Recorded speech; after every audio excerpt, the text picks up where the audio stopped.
De volta com o programa Ponto de Vista, o nosso entrevistado de hoje é o professor Evandro Bedin. Ele é professor e pós-doutor em Educação da Universidade Estadual do Amazonas, a UEA. Professor, é um prazer lhe ter aqui no nosso programa. A gente sabe das dificuldades de fazer um doutorado, um mestrado e principalmente um pós-doutorado. Agora vamos falar um pouquinho de educação. Como é que o senhor acha que está andando a educação aqui no nosso estado? A educação no Estado, Rodrigo, passa por uma série de dificuldades que vêm desde a forma como ela é organizada, instituída, desenvolvida, até aos processos de aprendizagem dos educandos. Muito se tem feito ao longo desses anos para melhorar o resultado do processo educativo. Nesse caso que estamos conversando, aquela educação que se dá por meio da escola, porque a educação ela é feita pela sociedade de modo geral. Os meios de comunicação educam, o seu programa educa, a sociedade de um modo geral educa. Mas há uma parte da educação que não é feita exclusivamente pela sociedade, é feita pela escola. E da escola, então, se espera que ela eduque as crianças no sentido de que elas aprendam os conteúdos científicos que estão presentes na escola, que a escola ensine comportamentos, atitudes e valores, e nem sempre a escola consegue dar conta desse conjunto de elementos que compõem o processo formativo dos educandos.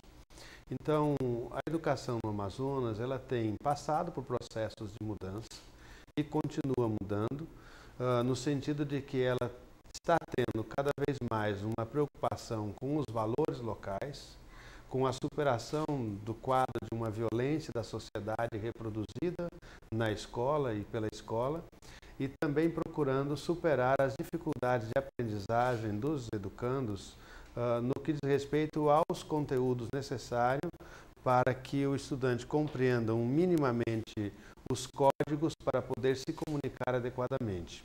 De um certo modo, então, como é que nós vemos esse processo de constante mudança que a educação opera no Amazonas? Que a nossa formação, que se dá pela escola, nem sempre responde aos desafios que a sociedade espera dela. E, de um certo modo, a sociedade avança e nem sempre a escola consegue acompanhar esse processo de formação.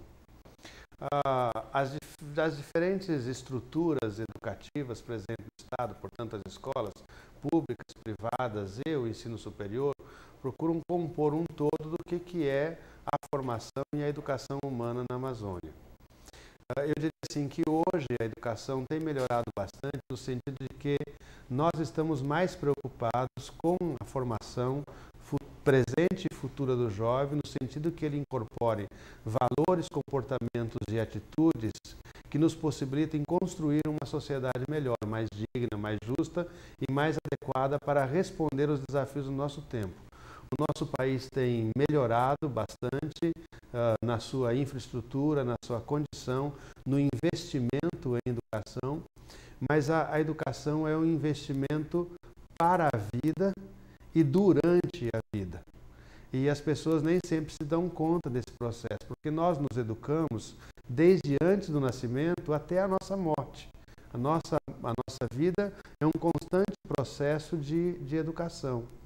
E como nós vivemos numa sociedade que é resultante de um modelo econômico imediatista, se espera que a educação também tenha um resultado imediato. E grandes mudanças que estão sendo operadas no interior da educação hoje só vão repercutir esses efeitos e esta formação muitos anos mais tarde. De um certo modo, o que nós precisamos hoje, do ponto de vista da educação escolar, aquela que acontece na escola, é que ela seja repensada em um outro modelo e uma outra perspectiva. O que tem ocorrido é que a educação tem assumido um modelo de formação que reproduz uma sociedade do passado, mas que não incorpora novos valores, novos processos metodológicos e novos conteúdos que as ciências produziram nos últimos 30, 40 anos. De um certo modo, então, é necessário atualizar os conteúdos de aprendizagem com novos métodos de aprendizagem. A Secretaria de Educação de Estado, inclusive, está num momento de reestruturação do seu currículo. O currículo é um projeto de formação cultural que incorpora valores, atitudes e comportamento. Então, ela está redesenhando esse currículo nesse momento. Existem milhares de professores das diferentes escolas da rede pública estadual reunidos para discutir e propor um novo currículo para o ensino médio, por exemplo.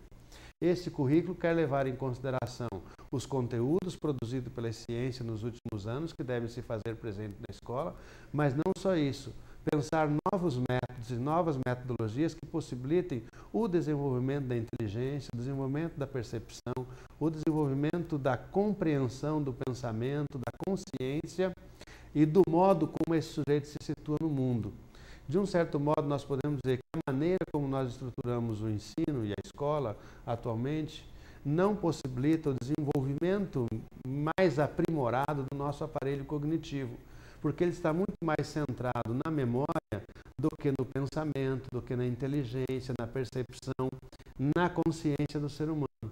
E nós precisamos reconstruir ou rever o nosso modo de conduzir o processo de ensino-aprendizagem de tal maneira que ele se estruture na possibilidade de aumentar, de aprofundar e desenvolver melhor os nossos mecanismos cognitivos.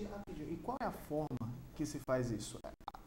Acabar com decoreba e colocar na cabeça do aluno. Você vai ter que aprender, não vai ter mais que decorar. Qual é a forma para fazer essa mudança principal no entender do aluno? Passar a pensar, a raciocinar.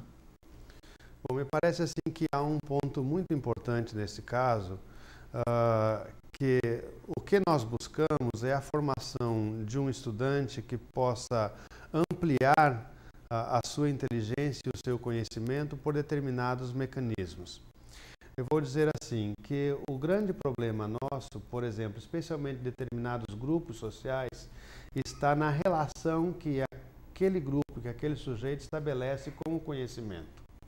Quer dizer que se na tradição familiar daquele estudante o conhecimento tem um valor para ele, tem um valor social, porque pelo conhecimento ele ascende socialmente, ele consegue se situar no mundo, consegue, em decorrência do estudo, poder construir um trabalho, ter um emprego. Então ele tem uma relação de intimidade ou de dependência com o conhecimento, porque ele sabe que à medida que ele conhece e que ele estuda, ele também consegue garantir a sua atuação profissional no mercado de trabalho. Por outro lado, determinados grupos sociais, especialmente os mais pobres, não têm uma relação mais estreita com o conhecimento, porque nem sempre o conhecimento representa um ganho social. Então, há todo um trabalho a ser feito, em princípio, de conscientização das populações do ganho que é o nosso acesso ao conhecimento e a possibilidade de produzirmos o conhecimento e reproduzirmos esse conhecimento através da escola. Então, há um limite que é social, que é determinado pela relação que os sujeitos estabelecem com o conhecimento e com o saber sistematizado, portanto, com o saber escolar. Esta é uma pré-condição para se pensar uma alteração mais concreta na realidade. Acoplada a esta possibilidade de reavaliar o modo como cada sujeito, o modo da relação que ele estabelece com o conhecimento, está vinculado aos métodos e aos processos de ensino instituídos na escola. Então, eu diria que... Só fazer um pequeno intervalo, a gente já volta falando dos métodos de ensino, faço um pequeno intervalo e volto já com o professor Evandro Guedin.